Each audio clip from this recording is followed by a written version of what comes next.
In the words of the legendary Lou Gellerman, hello, dog fans, and welcome to the Sound the Siren podcast, because everything matters, including, and I will say this in emphasis, regardless of what side of the political spectrum you're on, treat people with kindness, understanding, and respect, period, point blank, with the exception of head coaches who call timeout and that get penalized for 12 men on the field on a 3rd and 1 trying to ice the game. Oh my God. Holy... We'll talk more about that later. But goodness gracious, that's some of the most galaxy brain shit that I have ever seen. I am your host, Hooligan 7. I'm joined tonight by JCap and Hood Husky. How are you gentlemen doing this evening? Good. Doing very good, man. Can't complain. It is a pleasure to talk ball with you after a game that we all witnessed in person, along with the darker night this past Saturday. Another home victory for the Huskies. And of course, as a podcast, we are on Twitter, Instagram, and YouTube at Sound the Siren UW. Please subscribe and leave us a 5-star review on Apple Podcasts or Spotify or wherever you're listening to our show. If you're watching on YouTube, please like this video, hit that subscribe button to get notified when we post new content. And if you'd like to support Sound the Siren, you can do so at podcasters.spotify.com/pod/show/Sound the Siren Pod UW/support. We are also, of course, a member of the College Huddle. Please check out the rest of the College Huddle network of podcasts and thecollegehuddle.com. Without further ado, it is, of course, time for Beverages. JCap, you got anything tonight, bud? I do. I got a special one tonight. This is a Red Hook Montlake Game Day Gold Lager. Word to Montlake Futures. They finally started selling this at the QFC by my house, so this will be my podcast drink of choice for a while. Well done. Yes. They don't sell that at the QFC by my house yet. I keep checking. But as soon as it shows up, if it shows out in the mountains here, I saw it for the first time on Saturday or Sunday after the game. Nice. I went in there the day after and I was like, oh, bet. Nice. Hood, how about you? You got anything included in the water, or is it just the straightforward water tonight? You're on mute, dog. You're on mute, bud.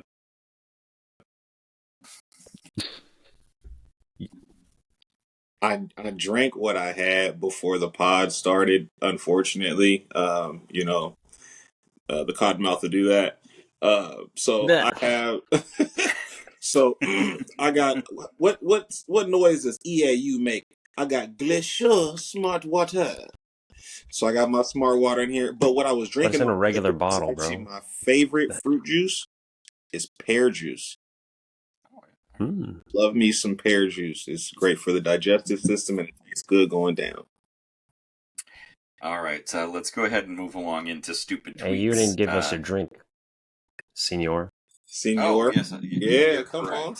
He called it out. That's right. I'm sorry, because there's also a follow-up to this when we start talking about a little bit about basketball. Thanks, JCap, for keeping me on my game. Keeping you honest. I'm obviously off of it. I have a Reuben's Christmas Crikey India Pale Ale to go a little steeper and picked it up at PCC, of course. But let's go ahead and move on into stupid tweets.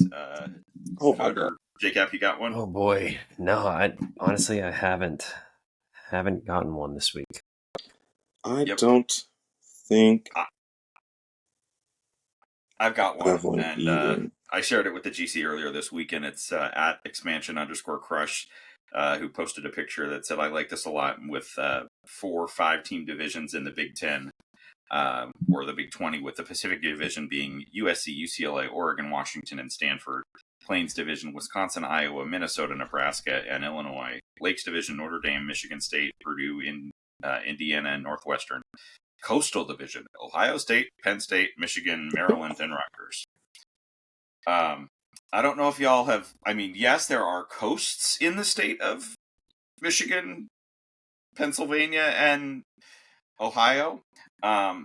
But if you're not up on your geography, where those universities actually are in those states is basically dead in the middle of all of them. And hence, if you know anyone traveling to Penn State for this weekend's game that they've left already, there's a reason for that, because Happy Valley and State College, Pennsylvania is dead in the damn middle of Pennsylvania. Ain't no coast in sight.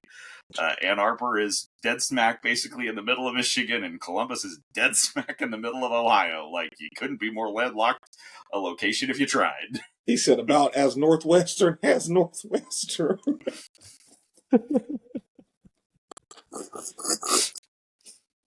I appreciate that shout. That was hilarious. I was like, wait a second. I got my compass. Where's Christopher Columbus at? No, he didn't exactly find what he was looking for either. No, sir. I think we're in the Southeast. All right, let's go ahead and Let's name it Northwestern. let's go ahead and move into Husky Couture. I'll go first, and I got a shout out. It was something that I saw in the team store on Saturday at the game. I had forgotten that Home Field had dropped this as part of their initial collection, but it's this T-shirt right here, kind of a little bit of a cream color with an old school looking Husky helmet. Yeah, It's certainly That thing good looked quality nice material. in the store. it's clean. In person. Yeah. It's on the to acquire list at some point, for sure. So what do you got, bud? Hey, you know what? I'm gonna run mine back from last week, because that bad boy got shipped and delivered to me. I got this bad boy right here. One thing that Husky fans have really been asking for is some real gold, not champagne. Not champagne, and that's that real gold right there. So yeah, this is fire, man. Got the hoodie from ETC, came in. Got the Washington Huskies there, and then got the little embroidered Husky on the slizzies there. Man, that nice. go harder than Shannon Sharp with Michelle, bro. Off them sparks. And JCap, how about you, bud? I'm gonna have to go with the new lid that I picked up at the team store this weekend. That shit's hard. It's funny. We were at the team store and I saw another hat that I had shouted out on Husky Couture previously, and then this one was next to it, and I was like, I'm gonna go with this guy. 47 with the corduroy, the That's golf. hard. Yeah, Corduroy is bad. This one's pretty tough. Yeah, Yeah, it is in a big way. I'm here for it. Me too. Yeah, I never thought the corduroy and the golf strap braid would be back, but it is back and in full effect. So, before we get into the USC recap, did want to briefly mention and talk a little bit about what we've seen from Husky basketball so far this year. Certainly, to start off with the men's team, there was a little bit of came out the gates firing, and then there was oh dear God, they're not going to do a Hopkins against a bad team again, but able to ultimately get it done against UC Davis. Certainly a lot of encouraging signs. I'll just say Great Asabor was well named. Mm-hmm. What was it, like 14, 17 or something like that? And like 5 steals, 6, something like that? Yeah. Yeah, I really enjoyed the game. I enjoyed the pace of the game more than anything.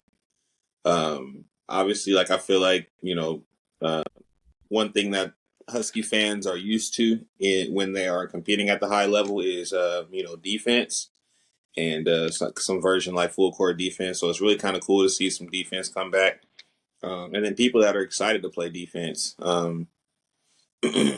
I think once these guys kind of get into rhythm, you'll have 5 or more players, if not more than that can kind of get their own bucket.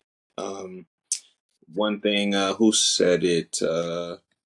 Kevin Garnett said it about the team that left Washington and went to Oklahoma.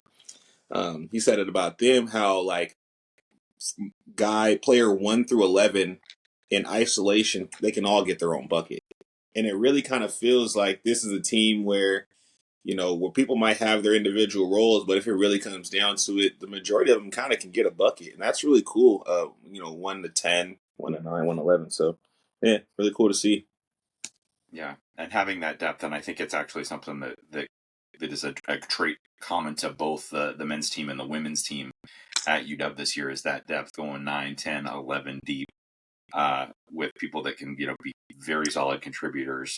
Certainly early in the game, one of the things that I really loved was the lob from Great to Frank. A couple of times that post to post passing was cool. Big to big. And it's certainly nice to see Frank back out there. And credit to him for fighting through the injuries multiple times to get back out there.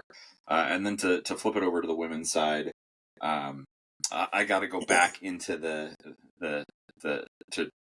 Steve Irwin voice with the beverage that I'm having this year and saying crikey.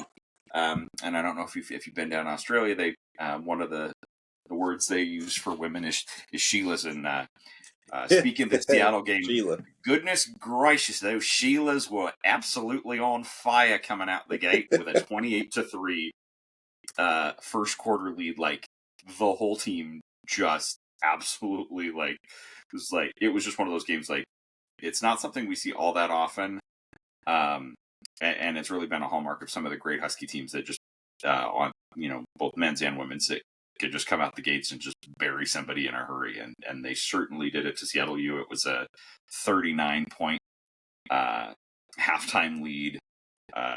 Kind of cooled off a little bit in the second half, and then I wasn't able to watch tonight's game, but they did come up with a 31-point 81-50 win over Pacific this evening. So certainly really good things from the women's team. Really impressive performances up and down the lineup. Hannah Steins was just visited Splash City several times in that Seattle game on Monday. Did either of you have a chance to catch either of those games this week? I did not watch them. I saw the box score of the the Seattle U game. Didn't watch tonight, but excited for seeing what they look like down the stretch. Also, amazing Australian accent, by the way. It caught me off guard. I was like, oh shit, bro could do it for real. Well, I don't know that if it's been mentioned on the podcast before, but I come by it somewhat honestly. I did live there for 10 months a few years ago, so around it, and have a bit of a flair for the dramatic or the crazy voices, or not saying that an Australian accent is crazy, but if you're not expecting it, I get it. Yeah. So while you were kind of talking about it, I'm going through tonight's game, just kind of watching or skimming through that, just the highlights of it. Obviously, who run the city game. We put belt to ass on that. Typically should do. The game versus Pacific, just kind of watching it, looked like Sellers was hot. And then just kind of from some of the this quick skim of it, it just looks like we have a 3-level team. It really looks like we can kind of penetrate when we want. The penetrate kick game, it looks like we're knocking down shots today. And then so obviously guards penetrating and then and finishing at the rim, and then penetrating and kicking. But then also saw a couple times where some of the bigs penetrated as well, and were able to dish out. So it just looks like it's a real 3-level team, and I'm really excited to see that that skill set coming to fruition. Not a lot of teams can score on all 3 levels and do it with respect to the fundamentals. So yeah, and it really is also a team and I will give credit to in particular our real bigs in terms of Delia Daniels, Brenna McDonald, and Tyra Ike. All with really good capability to run the floor, and we're really getting out in transition, and that's certainly something that's going to be a hallmark of this team, is because they don't have the giant post player in terms of the back to the basket, just lob it in there and go to work, but the athleticism up and down the roster to get out in transition and create that is certainly going to behoove them well going through the rest of the season. Certainly, while we're on the topic of women's basketball, a huge shout out, and it's about damn time, to Kelsey Plum and the University of Washington Athletic Department, who have now announced that her number is going to be retired on January 18th. I know that there's certainly some plans for some folks to be there. Things that were said in the GC need to stay in the GC for now. Well, look, listen. We already know how I feel about that young lady. You know what I'm saying? Crazy, sexy, cool. I'm with it. I'll keep it PG though. All right, let's go ahead and move into our look back at the USC game. I will say that I think my quick take is while I had some comments about Jed Fisher's galaxy brain moments in this one.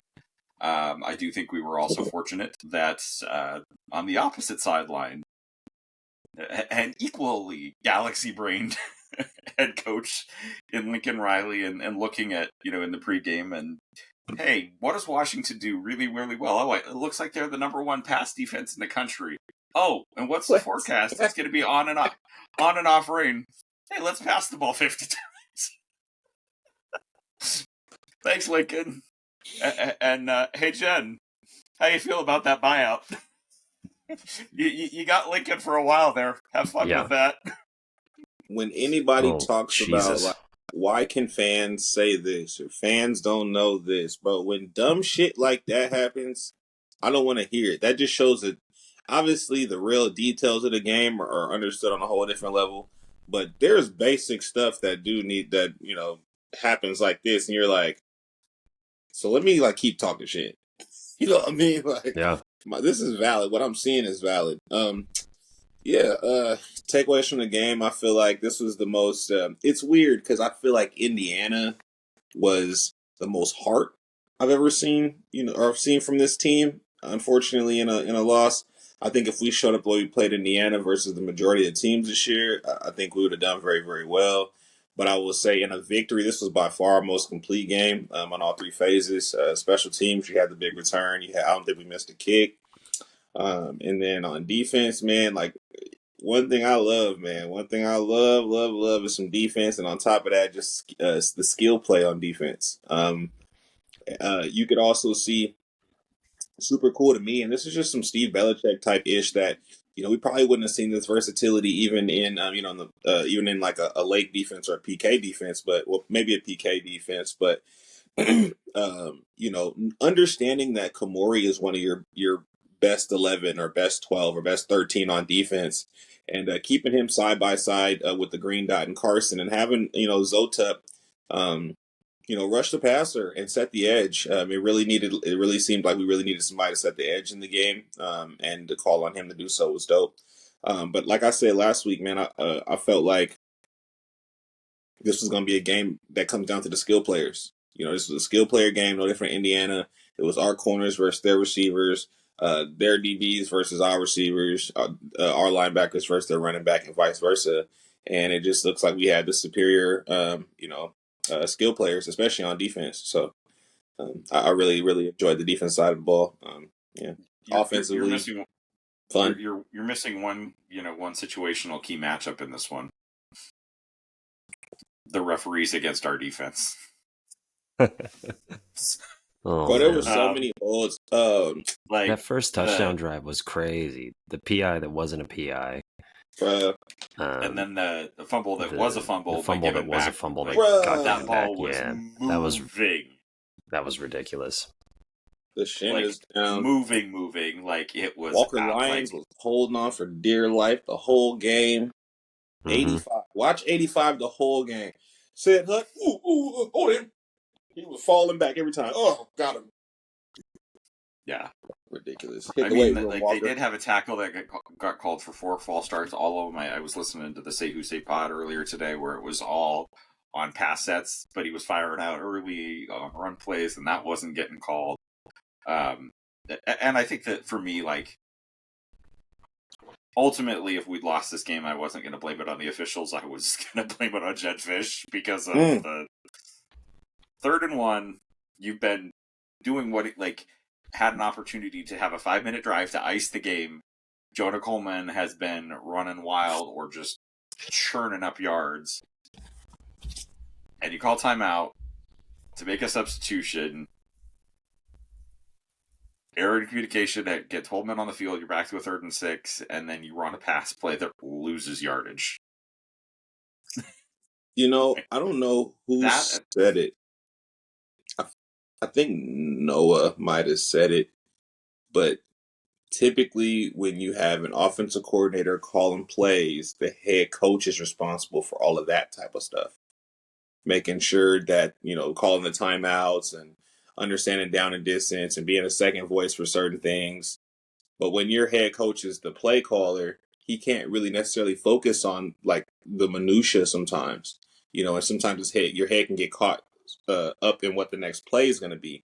So you do sacrifice things like that, like the details, if the head coach is focusing on play calling. And I feel like that was a great point. Whether or not that's what's exactly happened or not, we're seeing kind of that sloppiness manifest in game day coaching because of him being a play caller, or maybe not because of that, but he might just not be a great game day guy. But yeah, I would have blamed, to be honest, if we took the L, man, I would have blamed the crowd. Like a lot of people are shouting out the crowd, and I'm watching a whole bunch of recaps of the game. They're talking about how it was a magnificent crowd, this, that, and the other, blah, blah, blah, blah. You can cap for the crowd all you want to. Those false starts, sure. The lower bowl might have caused those, sure. But it was pretty ass naked in that second half, bro. And I understand the rain. I understand that. I hear that excuse every single year. And wait. Rain? That's the first time that's ever happened in on Seattle? Saturday in Seattle. In the fall. Pacific, the forecast comes out in how long? You're on your phone 24/7 anyway. And you got tickets to the game and you got no. And yes, it was breezy and it got a little cold, but come on. You gotta fight through that. That's the whole point of this. You go to the Big Ten and nobody cares that it's raining. They don't. That's the whole point, is the pageantry of the event. It's not a wine and cheese event, and I think that's one thing that we're going to learn and we're going to have to transition into next year. This is not wine and cheese. And we were up yes, it hasn't been the season 13 that we points hoped for. At the half, yeah. But we were up 13 points at the half against a team that we've been playing for 100 years. Yep. Yeah. And we're fighting for bowl eligibility. We're fighting for bowl eligibility. Victories against USC are not the norm. Mm-hmm. They're one of the few teams in our series that in the our long-standing opposition that has an advantage over us. This is USC. You got to bring your top down, left, right, diagonally. Bring your A game. And it could have been a much more lopsided game if our crowd was really into the game. Miller Moss was shook in the first half. You could have forced more turnovers. He would have came out in the second half, and they would have adjusted a similar way. Just kind of keep running the ball at D tackle 2 or whoever the soft edge was, etc. Run the ball, Kamari. They would have kept doing that. But you mess with timing. You know what I'm saying? When you and people firing off. In the run game. So you may not even have had as much success because everybody would have fired off at the same time. You don't have that advantage of knowing the count. So yeah, it is what it is. Yeah, man. I mean, but we got the dub. It's true though, because in the third quarter in particular, when they started finding their offense and running the ball, they were going in towards the student section end zone.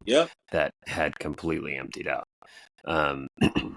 And I mean, you're right. It's the same thing every single year. It's not like rain is new, and it's not like we were playing Purdue or we're playing USC, who is a true blue blood program that we have a history with. And it was pretty sad to see how empty it got after that halftime. Mm-hmm. And yeah, I mean, we're up 2 possessions at the half, and it could have gotten a lot worse for USC had we actually stayed in it. And what happened in the third quarter? The rest of the crowd. Yeah. And we got away from the run game, too. It was wildly successful in the first half, and then we got away from the run game. And, I think John ended at 22, 23 carries? I think the most carries. 23 carries, 2 catches. So he had 25 touches, but. Finally. Which, should have been the norm all season. But I don't know if they really wanted to monitor, how many touches he had. But yeah.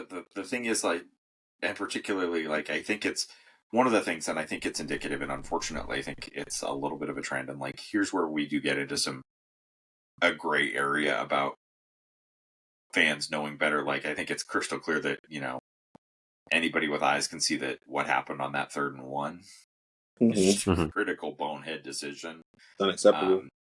But we get into instances, and it's not the first time where like, there's a point where coaches are too smart for their own good, or too football smart for their own good, and like they can almost like overthink themselves into really like stupid decisions. It's Lincoln Riley calling 50 pass plays and then benching his quarterback because the quarterback was the reason they lost the game. Like, last season we got Alex Grinch fired. This season we got Miller Moss benched. Like, one thing Lincoln is good at is really sticking with his quarterback. That I respect the hell out of that. Like, Caleb being hurt in Tulane, he was like, "Fuck it, tear the other hamstring. I don't care." Well, not anymore. But not anymore. Yeah, but on the flip side of that, like, to talk about Jonah, like, yeah, he got the 25 touches, but I mean, I think Adam had two touches for 5 yards in this game. Yep. Like, we are effective with the pass. I mean, like, right now, Will Rogers on the season is 197 to 277 for 2,284 yards. He's completing 71.1% of his passes, 13 to 4 touchdown interception ratio. But like, our running backs, like even Cam, like basically any of our running backs, anybody not named Will Rogers that carries the football for Washington is averaging over 4 yards per carry. Jonah's at 6.3. Cam's at 4.3. DeMond is at 5.9. Adam Muhammad is at 6.4. Giles at 5.3. Keith Reynolds on 1 carry, 4 yards and a touchdown. Jeremiah's got 1 carry for 4 yards. It's just, and we might have run the damn ball. We might have also solved the I think the short down and distance thing isn't really a great fit for Jonah's running style and our offensive line. I think ours is definitely that fit is more so for in between the 20s for sure. And I think it's definitely more fit for Adam Muhammad. If you have DeMond and Adam in the backfield, I think that's your short yardage personnel. Whoever at receiver, right? But I think that's your short yardage personnel. Adam has a weird way of just kind of getting the ball and kind of heading downhill, whether he's running in the back of offensive linemen or not. I think he'll mature into being able to kind of see holes slower and be a little more patient. But I think right now his skill set is downhill. He doesn't sledgehammer. Like, he hits the gas and boom. Cam is kind of some of the body shots. Cam's kind of some of the body shots to the D line, running through the D line's face and stuff. So, I mean, me and Hood a little bit talked about some of the plays that we were talking over the last week about some of the film, and Adam got 2 carries. One of them was the short yardage that he converted, and the other one would have been maybe a 30-yard touchdown if Jeremiah Hunter blocked his guy on the outside. Blocked his guy, yep. Yeah, the safety came down and came on the blitz, and Adam bounced it outside, and Jeremiah didn't move up to the next level and block his guy. And if he did, we could have had a very different conversation about the run game in this, as far as guys carrying the ball that are not named Jonah Coleman. Because I was just looking at the box score too while we were talking, and Jonah had 23 for 104. The rest of the team had 6 for 9. Yep, which is pretty insane. How many times did we pass? Good point. 40. Will's 25 for 39. It was a battle of the skill players. These are 2, I wouldn't say mirror images as the coaches, but like. And I have less issue with it from a Washington standpoint because of the injuries that USC was dealing with in the secondary. Yep. But still, in a November game in Seattle with wind and rain 90 pass attempts. Just stubborn, bro. And also, Damon Williams was in the game multiple times, 0 rush attempts. I think for they 1 pass. pass. I'm sure he would have run it on that 3rd and 1 if we hadn't called time. Yeah, right. Also, on that 3rd and 1, what is the deal with us coming out of timeouts on offense? I don't know what's going on. Defense too. Shit. Well, yeah, but in high leverage situations coming out of timeouts, there's something wrong. And it might have something to do with what you were talking about earlier, Hood, with the head coach being the play caller and not being able to focus as much on those smaller details. But even in that scenario, just reverse it. Gaff. Brendan Carroll should be focusing on some of the minutia things as far as substitution processes. If Jed is calling the plays, your offensive coordinator isn't the offensive coordinator for no fucking reason. He's there to do something. So this one in particular was just a boneheaded mistake in terms of communicating the personnel. Other times it's the actual call in that scenario.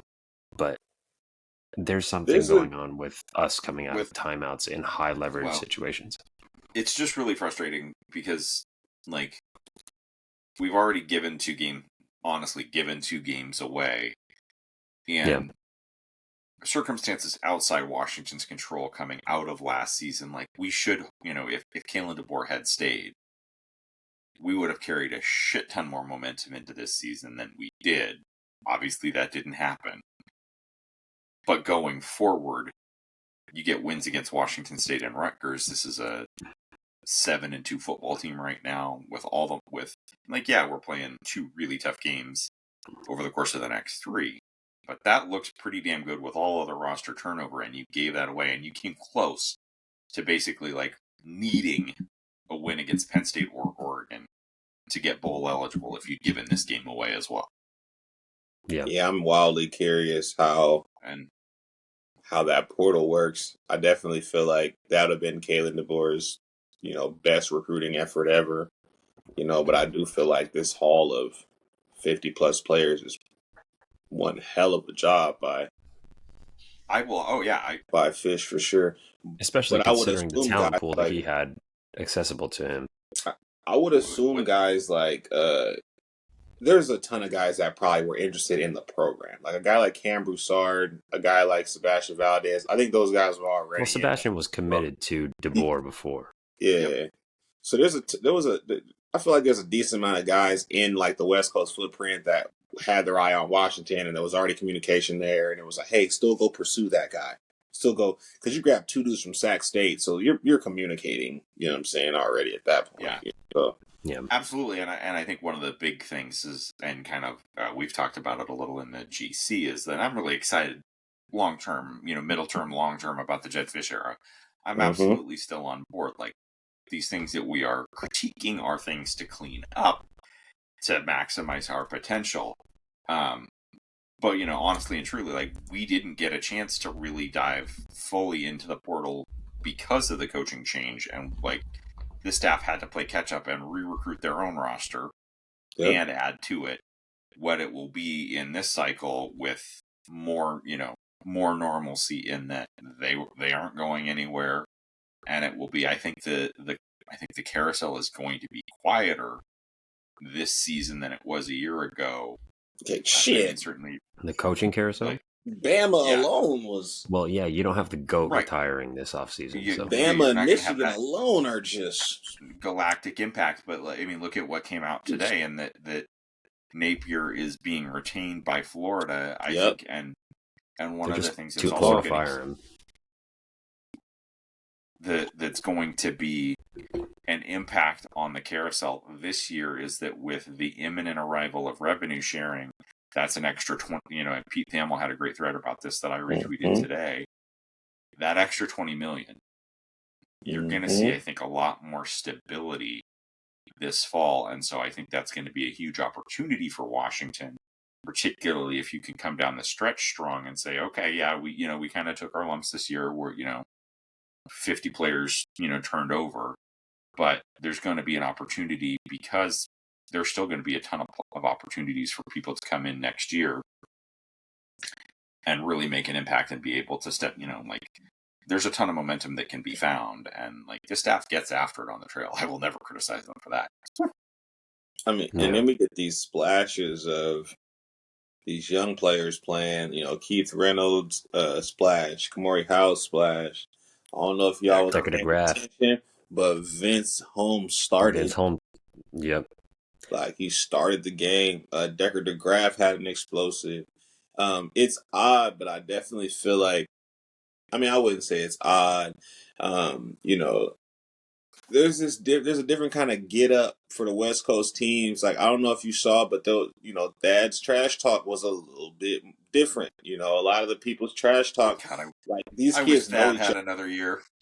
These Well, kids all know each other, so Yeah. that's why I felt like the energy was a little bit, it's a little bit different. But when the LA guys play the LA schools, it's a little different. So when we play Just a UCLA, little there's going to be different. some of the same shit. Yep, because we kind of all not know each other, or they mostly know each other. Another little tidbit: this is the fourth week in a row Jed Fish has verbatim mentioned next year.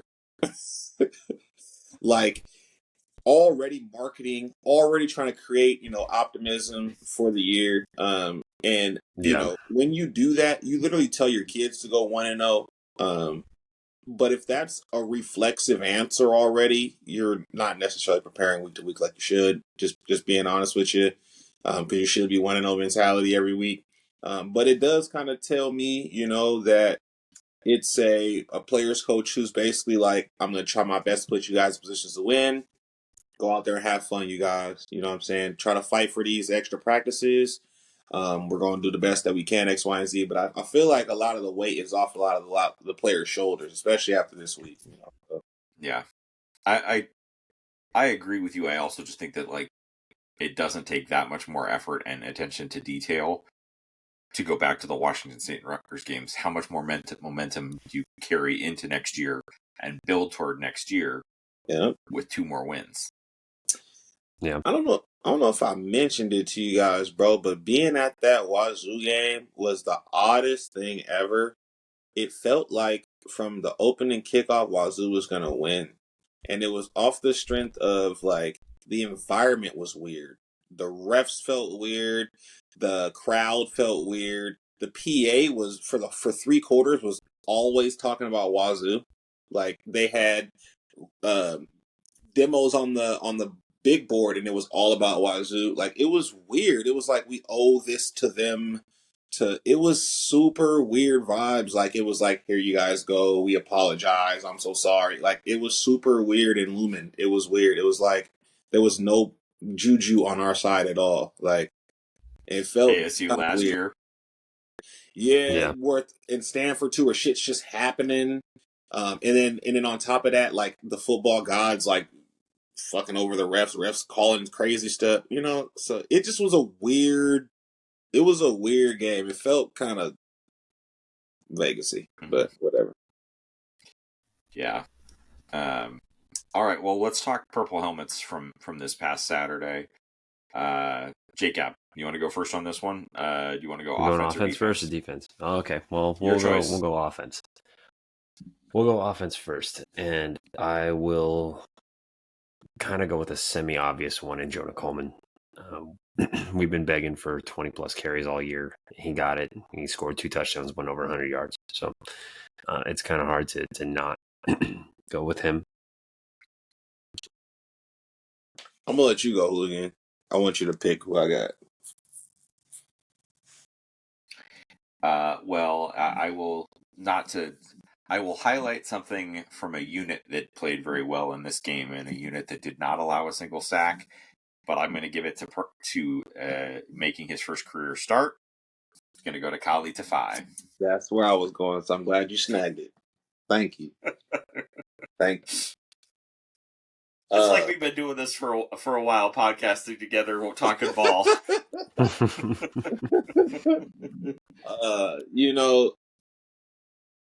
What was it? I think it might have been, I can't remember who it was, but I'll say shout out to Denzel Boston being Steady Eddie. I'm not gonna give him the perp helmet, but Steady Eddie. 9 for 99 was nice. Yeah, 9. His special number's 9. 9 for 99. Got 9 touchdowns right now. Who I will give it to though on offense is gonna be Keith Reynolds. Stepping up when he got called on. not only in the kick return game, but on offense. It was something that I really had wanted him to be, involved in offense kind of all year in that capacity. I think they even ran that motion twice, that jet motion twice. I think I called the second one, like, bro, run that same motion and run the ball up the middle. Like, it's the defense one, and they ran the same motion around the middle. But yeah, I'm gonna give it to Keith, man, because that is a moment where you show that you're believing in this young guy, with a lot of competition coming in for his spot next year. So you kind of give him some film, um, you know, for whatever reason that may be. You just kind of get him out there on the field, get some confidence in himself and confidence in his role, to compete at a high level next year. So, and versus California school. So, yeah. I mean, and this is a staff that will, like, when they're kind of firing on more cylinders, and we saw when they were in Arizona, they'll use 5-6 receivers regularly and spread the ball around. So it's going to be really fun next fall in that regard, and it's certainly good to see. Well, we'll flip it around. We'll go snake draft style, and so let's flip it to the defense. And good, you get to go first. I'm taking this one though. Thaddeus Dixon, bro.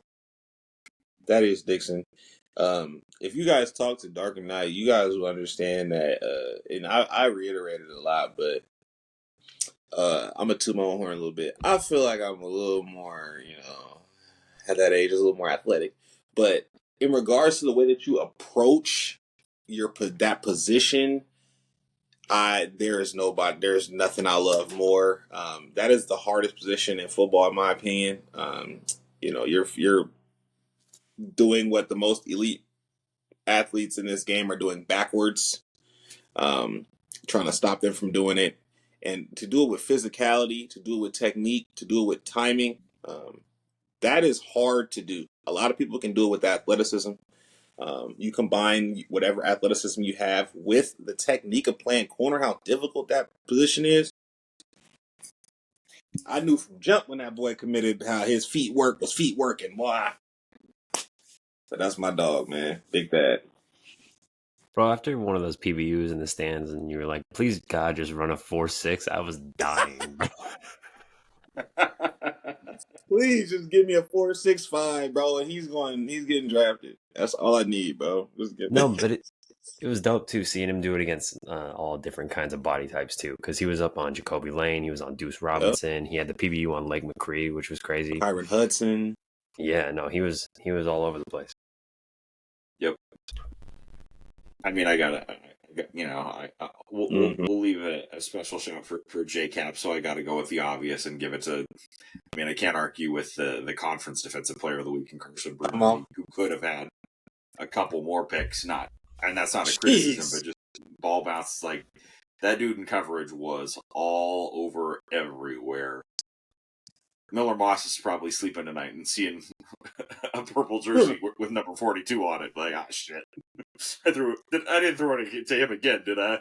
He don't look like Jackie Robinson, but he played like him. He don't look like Jackie. So go ahead, JCap, take it away. Man, it's crazy because the defense played so well that there are like 3 guys I could give this to. Mm-hmm.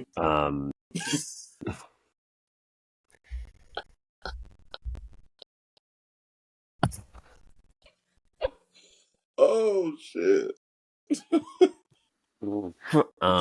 Give it to all 3 of them. Well, I'll give an honorable mention to my guy Cam Fab for the end of half interception. Philippines stand up was good. But I'm really torn between 2 guys. I'm gonna give it to Kamori. Yeah, yep. Dude, that goal line play was bananas. The instincts to see that gap, shoot backwards. It, and absolutely sit him down on his ass. But the other guy, me and Darker Knight were talking about it throughout the game. Isaiah Ward played his ass off, and I think if he caught that pass that hit him in the face, we we might have had to give it to him, but Isaiah Ward played exceptionally well. The way that he played, the way that Lance played, seeing Russell Davis get his first snaps in this game, all of that with Zach Durfee getting an extra year next year, the edge room is going to be nice next season.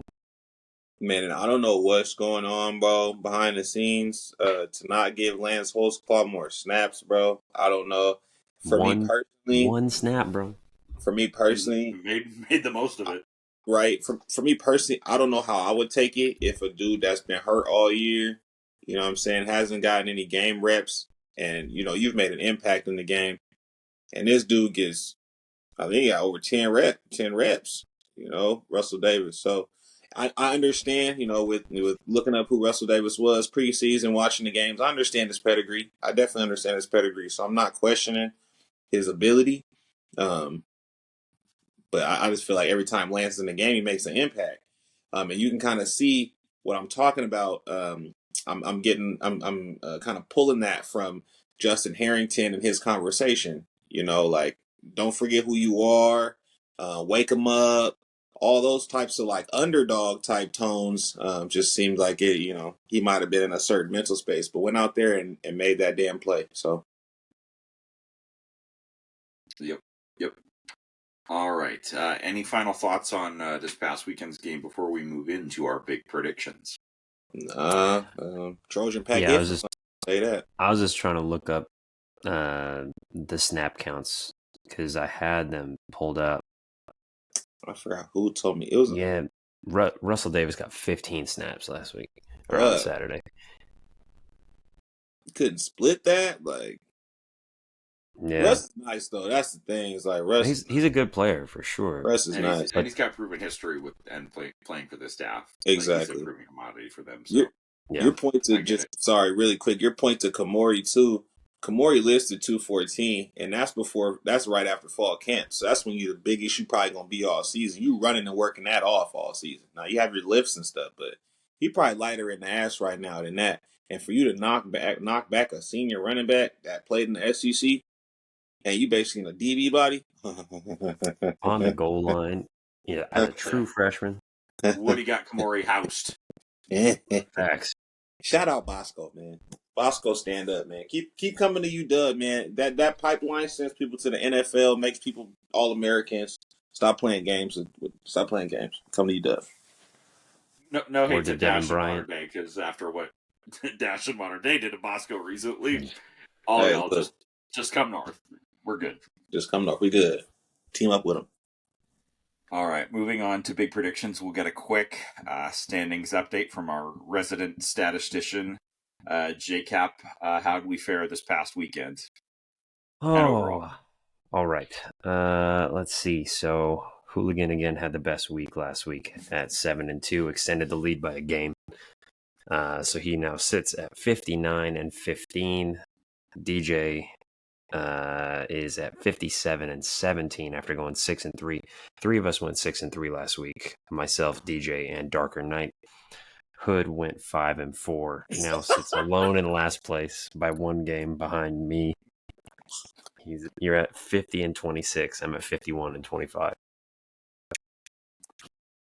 Right. Well, let's get into it. And first game on the docket is we do have a Friday game. A Friday Night Lights.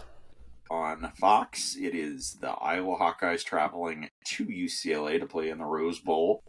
Iowa is a 6.5 point favorite. The over-under on this one is 44.5. I don't know how I feel about this, because I feel like we keep picking against UCLA as an automatic win for a bunch of teams, and then they went on the road and beat Nebraska, and I feel like an asshole. So I think, what'd you say Iowa's favored by how much? 6.5. 6.5? 44. At 44, give me the over. I think Iowa wins. Iowa does not cover, though. Something like a 28-24 type game. Ass whooping. Damn. Ass whooping. Damn. At the end of the day, I don't know.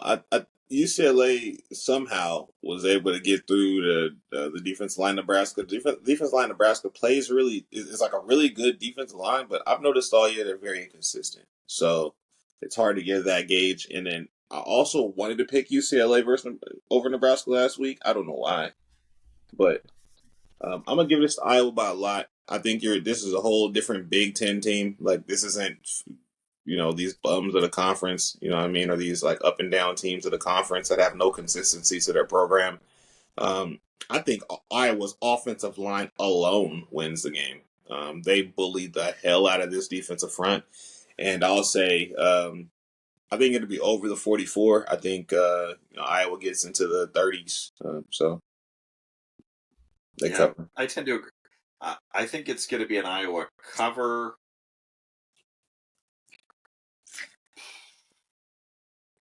How much does UCLA score? That's the tough part. 34-17, 34-14, 38-14 kind of game. Like, I don't think Iowa's going to, go nutty and drop, a 50 burger on them by any stretch of the imagination, because Iowa scoring 50 I think, is one of the signs of the apocalypse. But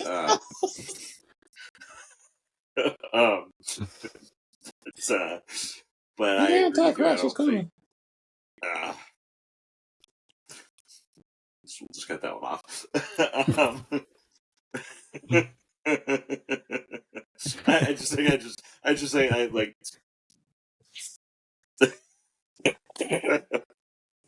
The 4 Hawkeyes of the apocalypse.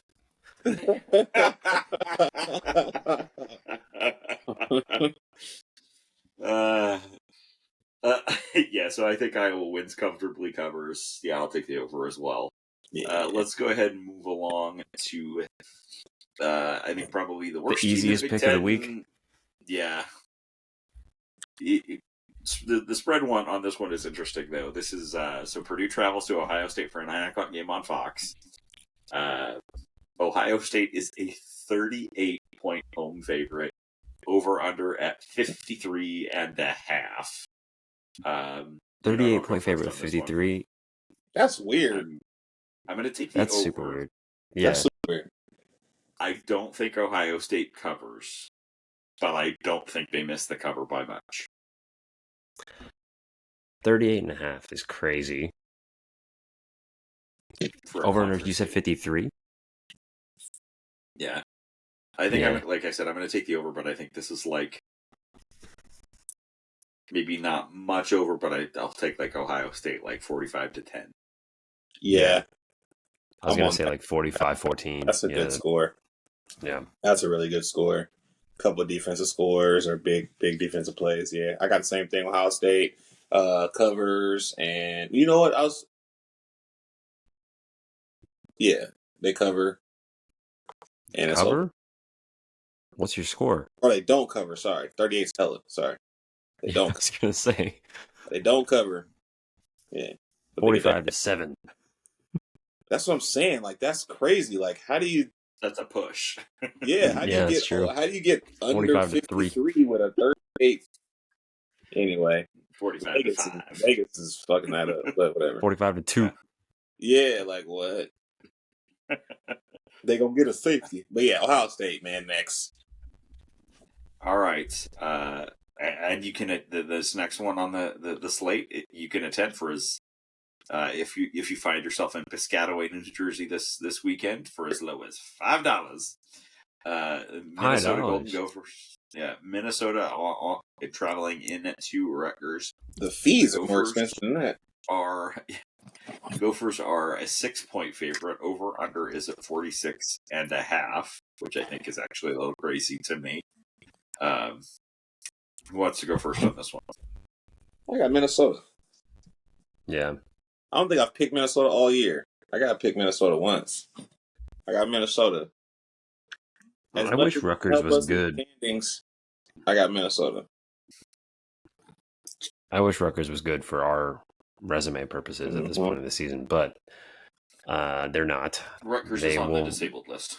Yeah, it's true. They'll finish. Half their damn team is basically on is hurt. So they'll finish with one conference win by 3 points against us when Grady Gross left 9 points on the field missing kicks.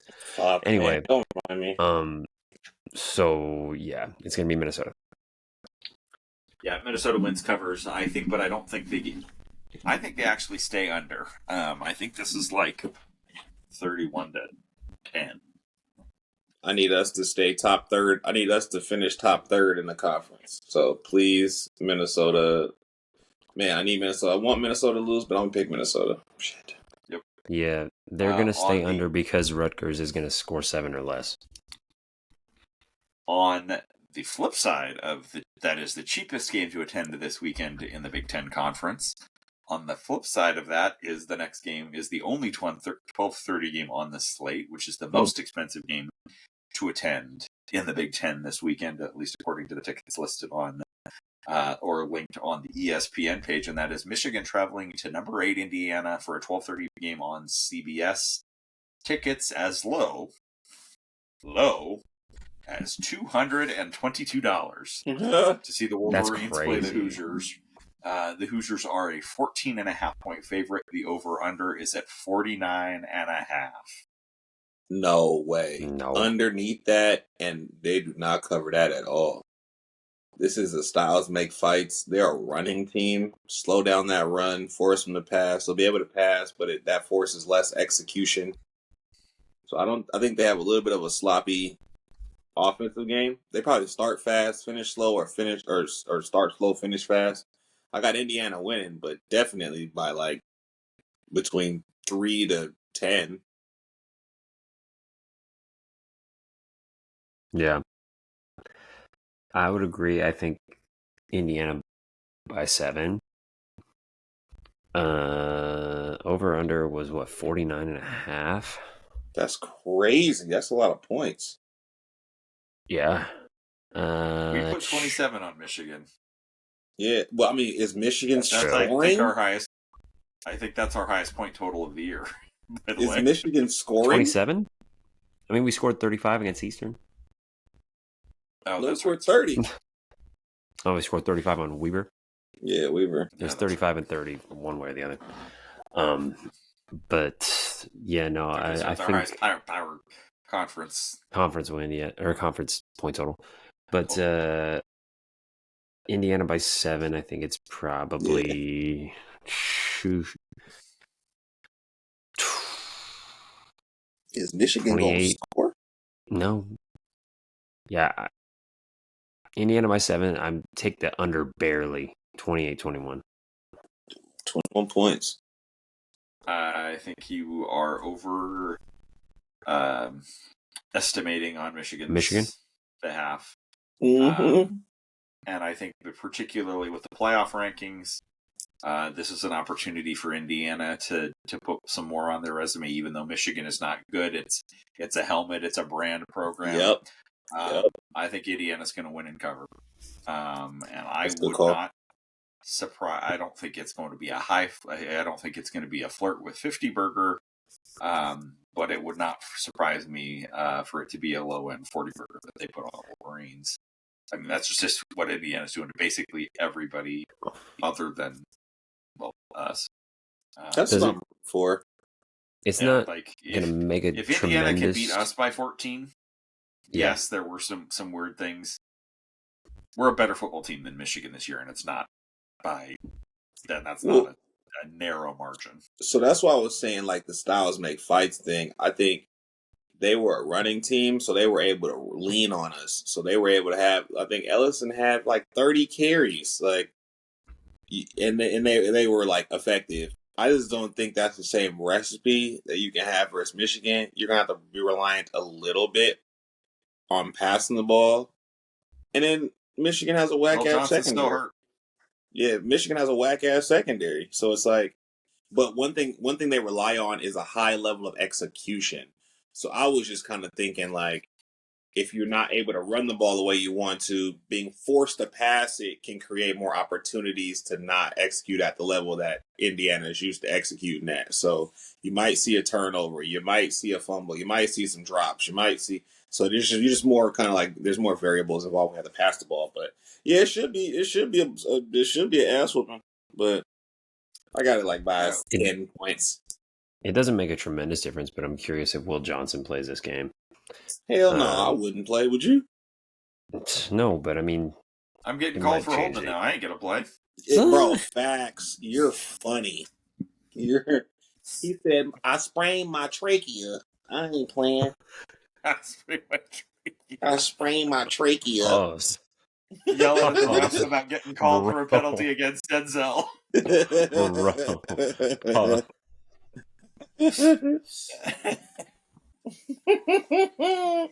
Yeah, he's soft, bro. I mean, I ain't gonna say that. I don't know what he's going through. I ain't gonna say. All right, let's go ahead and move on to the 4:00 game, which is on the Big Ten Network.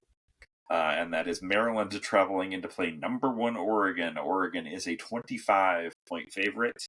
Over-under is at 57.5. That's crazy. Number 1 team in the country playing on the Big Ten Network is wild. Yep. Go ahead. Yeah, it's Oregon by a lot. A lot. So where are they playing? Maryland. At Autzen. Yeah. I got them by at least 3 possessions. I think it'd be a 17 or 24-point game. Yeah, I think it's. I agree with you. I think it's a narrow not cover. Yeah, but I think Oregon wins. What's the line? 57.5 is the over under. Oregon is a 25-point favorite. They trust Maryland to score some. I think Maryland will score some. Mm-hmm. I just think that Oregon will score a lot more, but I think Maryland will score enough to keep it from Oregon covering. I'm just waiting for their game. That way. I'm waiting for their other game. You know, like the first 2 weeks of the season, they were kind of just pacing themselves, get the dubs. Their schedule plays, really good for them, but at the same time, I'm waiting for them to get clipped. Maryland's not going to be it though. I think Maryland's offense will push probably early, maybe first half. Because if the thing about Maryland is if they're on, they're probably one of the best offenses in the big, but it's just they're not on often. They got a trio of receivers, great tight end, solid quarterback. I just don't know what's not working for them. Maybe off the line, but they're the worst matchup for Oregon in the Big Ten. I agree. They're one of them. No, it's Indiana. Oh yeah. Okay, I thought you meant that's the matchup that honestly, if you're an Oregon fan, you're pulling you're cheering like crazy for Ohio State or Penn State next weekend, or Penn State to be your opponent in the conference championship game. You don't want Indiana. I agree. There'd be too much respect. I think Ohio State and Penn State would respect Oregon way too much. I think Indiana would be going in there thinking about themselves. Oh, how are we going to win this game? While the other two are like, let's go Oregon. It'd be more like, another opponent.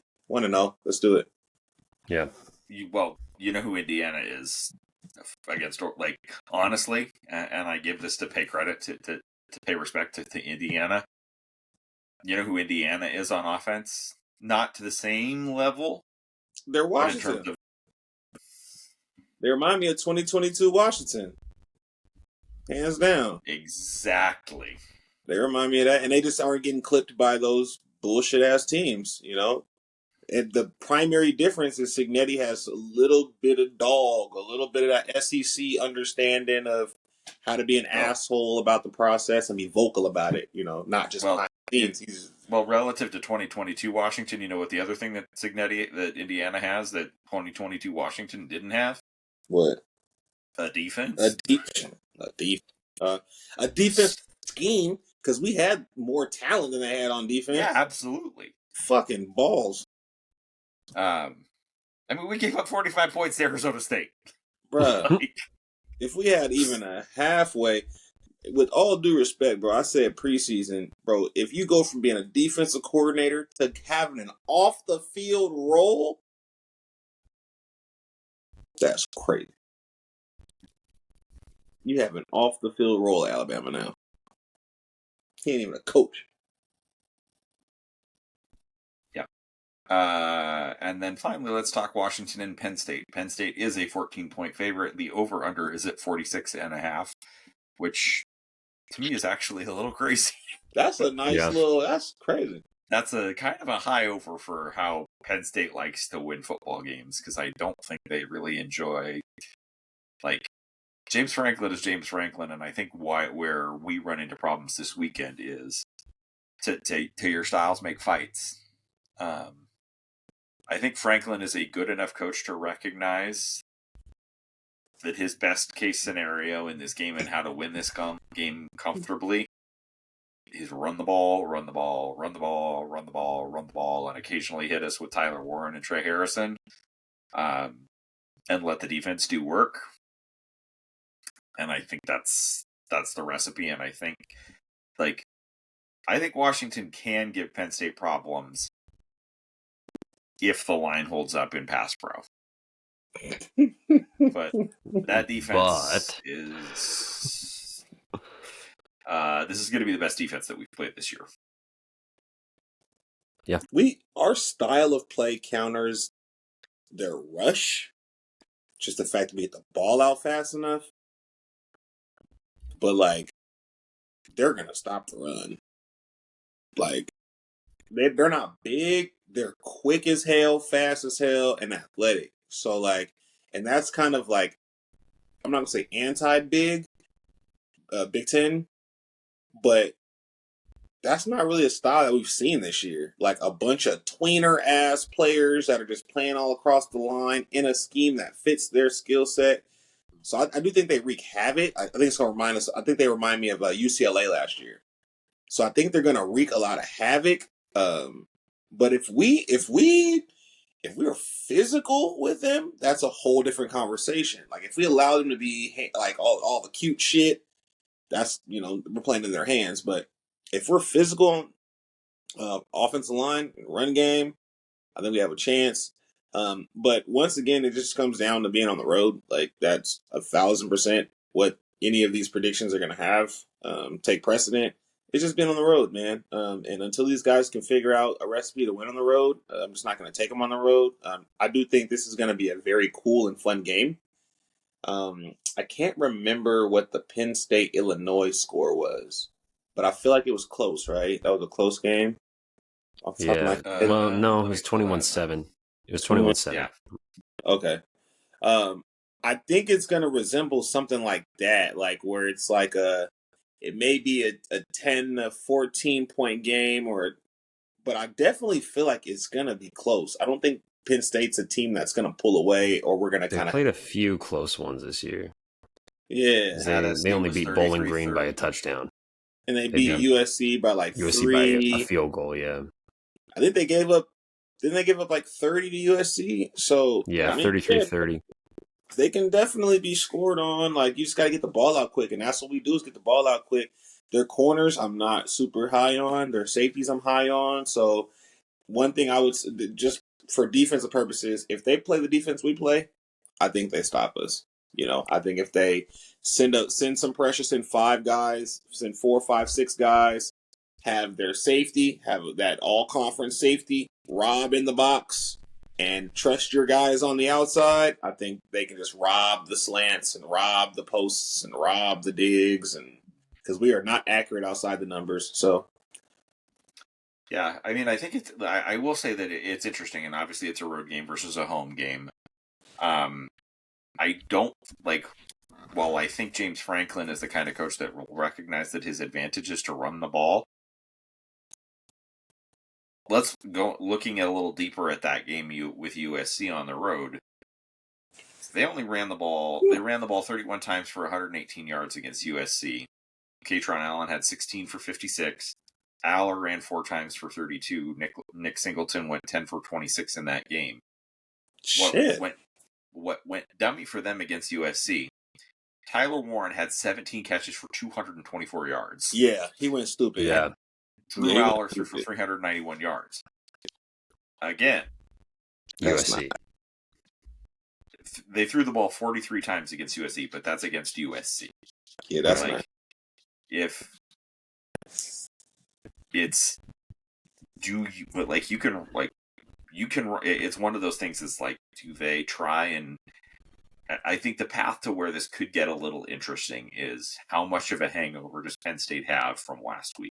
Yep. They haven't shown in Franklin's tenure, and I will say this, and I'm not saying this like, hey, there's a glimmer of hope. There is, but in Franklin's tenure, they have not had a huge history of letting their big games get to them. Like, they basically destroyed everybody that isn't Ohio State and Penn State when they've had big games. Yep. Yep.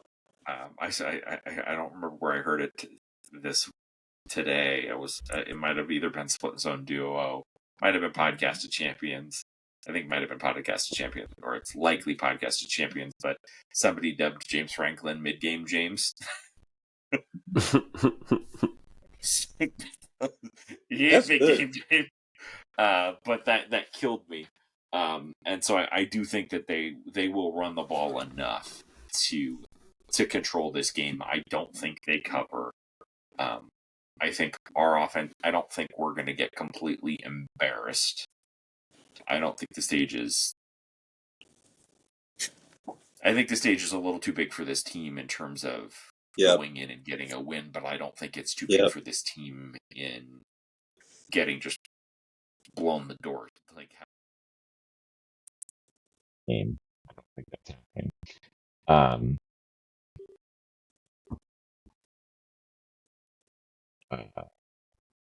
You're good. But sorry, my phone just did something wonky. Anyhow, can you still hear me? Yeah, you're good. I think Penn State wins. I think actually it's the under. And I'm going to say Penn State 27, Washington 14. To possession, yeah. I'm with you there. I think it's going to resemble Illinois, like with a little bit more scoring. Like, I don't think they're going to be able to. They may have two rushers over. I'll give you. Are we doing predictions, like score predictions too, right now? Yep.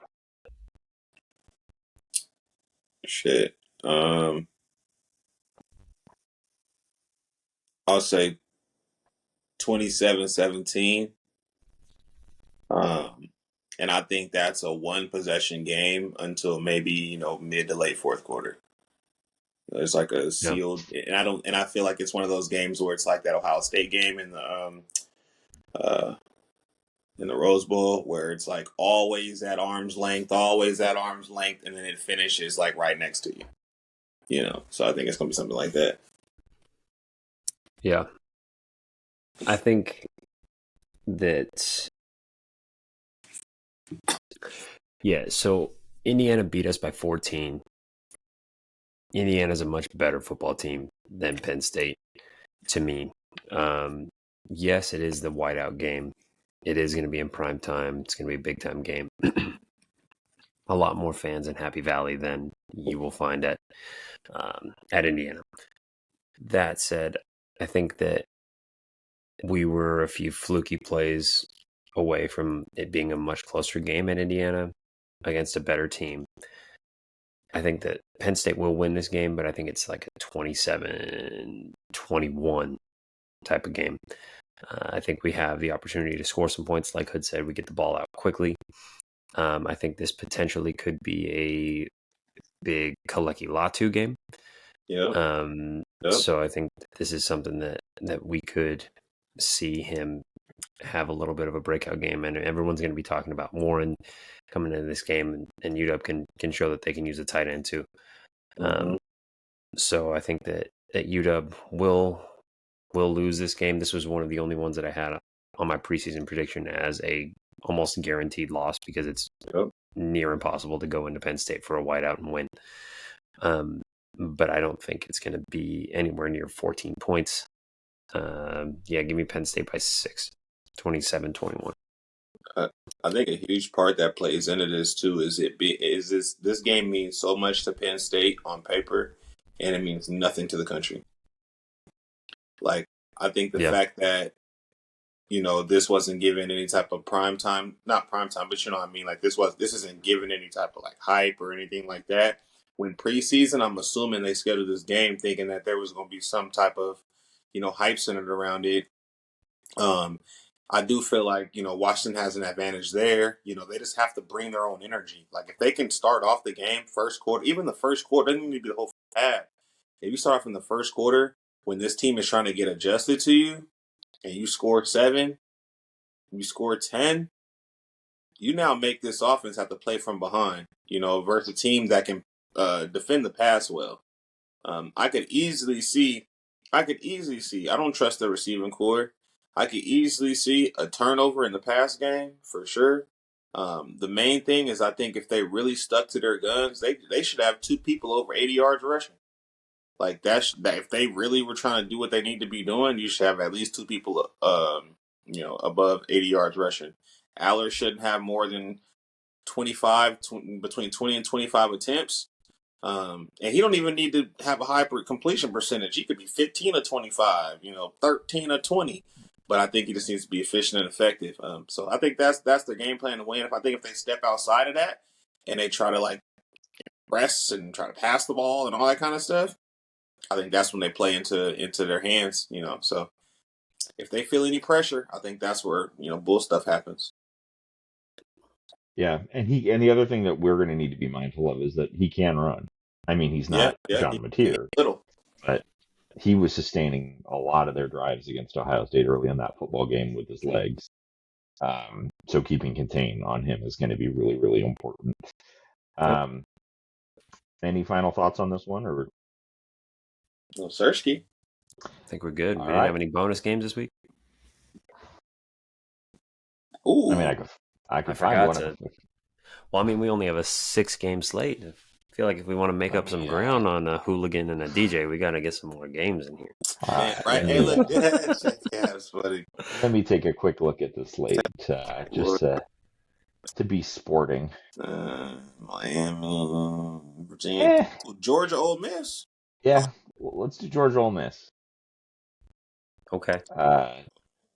Alabama, LSU. Well, that's a big one. Yeah, let's do those two. Yeah.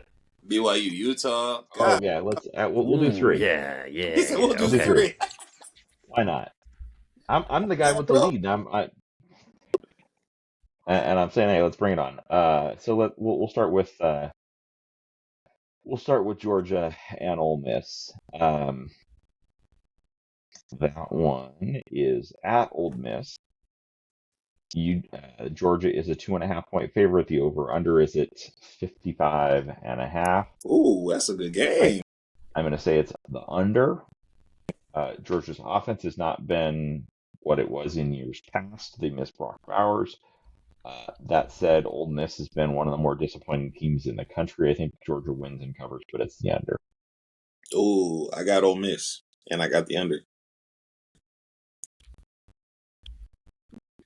Yeah, give me Ole Miss in the under as well. Ooh, let's go, Cap. Let's go. All right.